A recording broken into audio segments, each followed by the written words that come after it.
Selamat datang di pembelajaran penuh warna. Halo teman-teman, selamat datang di petualangan belajar kita hari ini. Wah, aku penasaran. Hari ini kita belajar tentang apa ya? Hari ini kita akan belajar tentang pertumbuhan dan perkembangan lingkungan makhluk hidup. Sebelumnya, pernahkah kamu mendengar istilah pertumbuhan dan perkembangan? Meskipun sering digunakan bersama, keduanya memiliki makna yang berbeda. Yuk kita simak penjelasannya. Pertumbuhan adalah proses bertambahnya ukuran tubuh yang dapat diukur, seperti tinggi badan, berat, atau volume. Pada tumbuhan terlihat pada bertambahnya tinggi batang.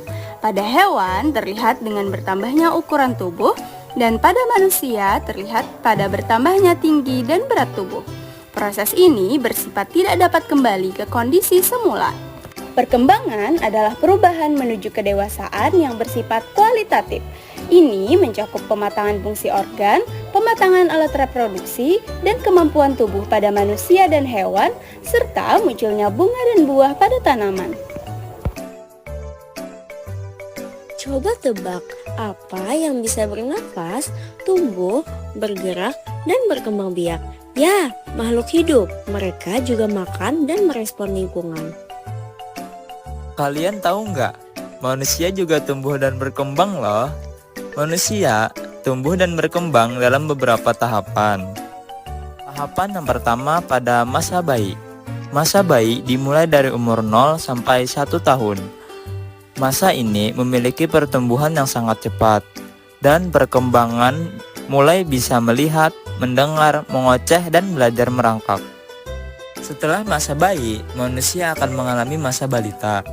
Masa ini dimulai dari umur 1 sampai 5 tahun.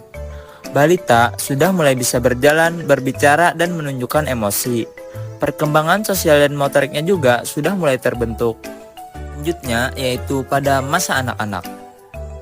Masa ini dimulai dari umur 6 sampai 12 tahun. Manusia akan mengalami tinggi dan berat badan yang terus bertambah. Dan juga mulai berpikir logis, belajar di sekolah, dan juga bersosialisasi. Masuki masa remaja pada umur 13 sampai 18 tahun. Manusia akan mengalami masa pubertas, yaitu perubahan fisik dan hormon. Dan juga perkembangan emosi dan identitas diri meningkat. Masuki masa dewasa dimulai dari umur 19 sampai 60 tahun. Pada masa ini, pertumbuhan fisik manusia sudah mulai berhenti dan perkembangannya lebih fokus pada karir, hubungan sosial, dan keluarga. Yang terakhir yaitu masa lanjut usia. Lanjut usia atau lansia biasanya berumur 60 tahun ke atas. Pada masa ini, fungsi organ sudah mulai menurun dan juga pertumbuhan sudah tidak terjadi. Perkembangannya lebih kepada kematangan psikologis dan spiritual. Siklus hidup kupu-kupu disebut juga metamorfosis sempurna karena mengalami 4 tahap perubahan bentuk yang sangat berbeda. Berikut penjelasannya. Yang pertama ada telur. Kupu-kupu betina meletakkan telur di permukaan daun. Telur berbentuk bulat atau lonjong dan sangat kecil. Setelah beberapa hari, telur menetas menjadi larva. Yang kedua ada larva.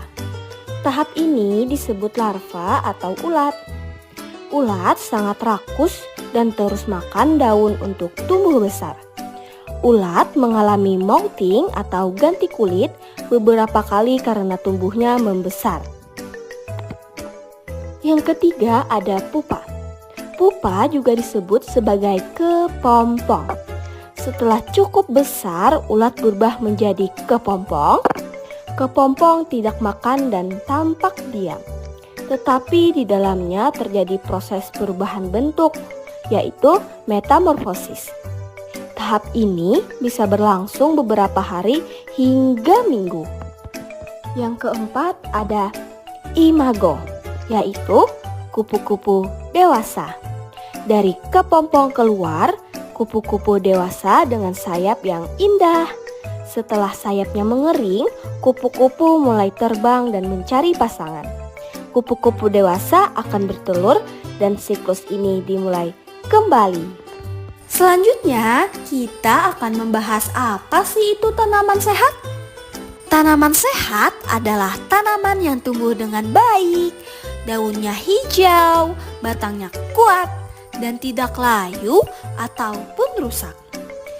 Tanaman sehat juga tidak dimakan hama loh, dan bisa berbunga atau berbuah dengan baik. Kalian tahu nggak, makhluk hidup gak bisa tumbuh sendiri loh. Mereka butuh lingkungan yang baik. Tanaman butuh cahaya, air, udara, dan tanah yang subur. Hewan butuh tempat tinggal yang nyaman dan makanan. Jadi, lingkungan itu penting banget. Menyiram tanaman adalah bentuk kepedulian sederhana yang sering kali terlupakan. Dengan rutin menyiram, kita tidak hanya menjaga tanaman tetap hidup, tetapi juga melatih diri untuk lebih bertanggung jawab, sabar, dan mencintai alam. Manusia juga bagian dari alam loh. Kita bisa bantu jaga keseimbangan ekosistem. Jangan sampai lingkungan rusak, nanti makhluk hidup susah tumbuh. Yuk jadi pahlawan lingkungan. Mulailah dari hal sederhana seperti membuang sampah pada tempatnya. Tanamkan pula kepedulian dengan menanam pohon. Dan jangan lupa, hewan adalah bagian dari ekosistem yang harus kita sayangi dan lestarikan habitatnya. Dari video ini kita bisa menyimpulkan bahwa yang pertama, makhluk hidup bisa tumbuh dan berkembang. Karena semua makhluk hidup mengalami pertumbuhan dan perkembangan seiring dengan berjalannya waktu, termasuk manusia, hewan, dan tumbuhan. Yang kedua, kupu-kupu memiliki daur hidup yang unik. Kupu-kupu mengalami metamorfosis yang lengkap, dari telur menjadi lalat, lalu kepompong, hingga akhirnya menjadi kupu-kupu dewasa. Yang ketiga, tumbuhan membutuhkan lingkungan yang baik. Karena untuk tumbuh dengan sehat, tumbuhan memerlukan air, cahaya matahari, tanah yang subur, dan udara yang bersih. Dan manusia bisa ikut menjaga semuanya. Kita semua hidup di satu lingkungan yang sama. Jadi harus saling menjaga ya.